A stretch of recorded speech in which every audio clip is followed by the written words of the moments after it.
It's America's other forgotten war, Afghanistan. You remember that? Yeah, it's been off the front page for one very bad reason. President Obama has wasted his own surge.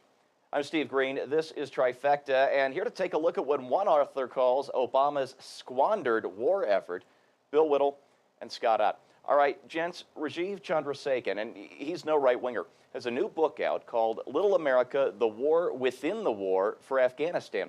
And Jake Tapper had an interview with him for ABC. It was just devastating.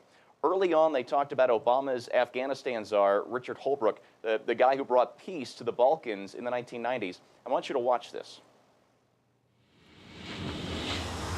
This is a guy with vast experience, and he was brought in to try to find a path toward eventual peace talks with the Taliban, trying to find a way to essentially end a decade-long war. But he was undermined. He was undermined by the White House, by the very members of his own team. Why?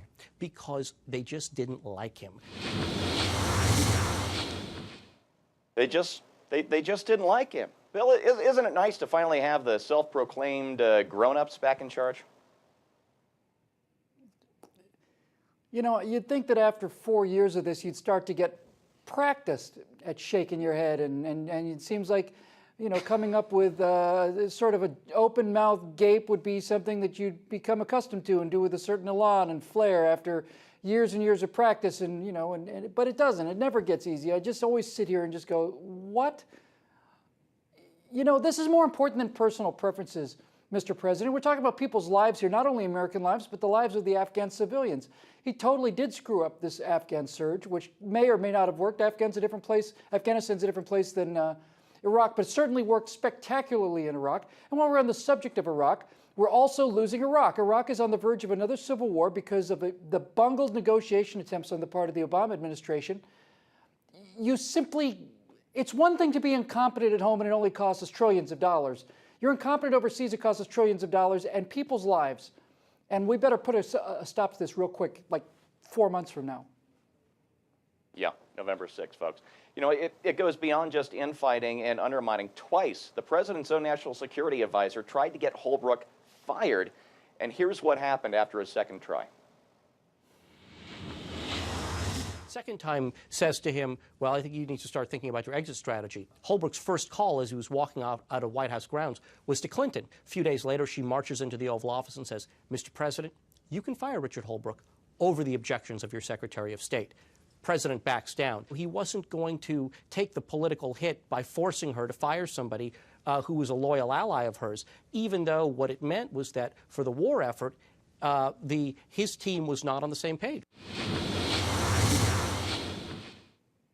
Scott, I really admire Hillary Clinton for taking a stand like that, but what's the president's stand? Where does the buck stop in this Oval Office? Well, it's 3 a.m., and there's a phone ringing in the White House. Remember the commercial that Hillary Clinton ran against Barack Obama? She was right. This is what happens when you bring inexperience and naivete into a situation where people's lives are on the line. And I'm with Bill on this thing. I mean, it's bad enough to see trillions of dollars going out the window. These are people's sons and daughters over there. And we don't have time for incompetence in the commander-in-chief's chair. Yeah, that's right, Scotty. All right, Bill, this next bit, I hardly knew whether to laugh or cry. Take a look. Crying. Instead of sending the bulk of that first wave that he signed off on in early 2009 to Kandahar, which was the country's second largest city, spiritual heartland for the Taliban, we sent them off to neighboring Helmand province. Why, you may ask? Because of tribal rivalries, not in Afghanistan, but in the Pentagon, because the Marine Corps didn't want to work with the Army. Bill, remember when everyone laughed at Will Ferrell for making fun of George W. Bush? You know, strategery. It's less funny now, isn't it? Nothing funny here, Steve. You know, as Scotty was just saying, there are some jobs where you can afford on-the-job training, and I'm not sure Commander-in-Chief of the most powerful military in the history of the world is one of them. I think, you know, I can speak for all three of us here when we can say that I don't know anybody who stands in front of us in terms of respect for our Army and our Marines and all the rest of our airmen, our naval personnel, and our Coast Guardsmen. But when you start hearing stories about inter-service rivalry like this is why you have a commander-in-chief. If the Marine Corps and the Army are having a fight about what's going to go where, the commander-in-chief had better get in there pretty damn quick and say, you are not going to be having this discussion, and you're not going to be costing lives squibbling over turf. I am telling you where you're going to go, and you will do your mission to the best of your ability. Now, I don't want to sound critical of the Army and the Marines, certainly not the people serving at the combat level, because this is the kind of stuff that goes on only the various highest level of brass, where various four-stars are passing each other in the halls of the Pentagon and trying to get ranking rights. But if this kind of thing actually happened, it's yet another failure of leadership on the part of the president, who needs to know when he needs to put the boot where.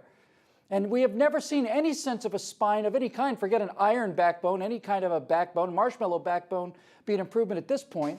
But it's yet again another failure of leadership on the part of the most incompetent president ever to sit in that Oval Office. Jimmy Carter, best case scenario. We've been saying that for 3 years now. All right, Scott, last clip, and I think this one really gets to the heart of what we're doing wrong, and not just in Afghanistan. Check it out. What we failed to understand was that the Afghan people largely wanted to be left alone, and they hate their government in many cases as much as they hate the insurgents. And when we went to them and said, we're coming here to help bring your government to you, they said, whoa, we don't want our government. Right. Our government's corrupt. Scott, is there a larger lesson in that? Well, I think this happens in any war to a certain extent, especially the kinds of wars we've been fighting for the past 50 years. When you go in there and start breaking things and blowing things up and rearranging everything that happens in that country, you can't just prop up whatever kind of, regime seems to be the strongest to you. I mean, one of the great benefits in the tragedy of World War II was the fact that Germany and Japan were utterly destroyed. Everything about them had to be rebuilt from the ground up. And so we had an opportunity really to have a great deal of influence in how that got reshaped. But we can't go in there and say, hey, Hamid Karzai is our guy, when his own people don't have confidence in him. So true. Got that same problem maybe in Washington, D.C. All right, folks, Obama called Iraq a war of choice and Afghanistan a war of necessity. But the surge was his choice. He chose to take a small counter-al-Qaeda operation and turn it into a massive exercise in nation building in a place where there had never been a real nation before. He chose to undermine his own point man, or to let him be undermined. He chose to let old rivalries fester between the Army and the Marines. He chose to try and impose a central government on a tribal society. He chose poorly. For BJTV, I'm Steve Green.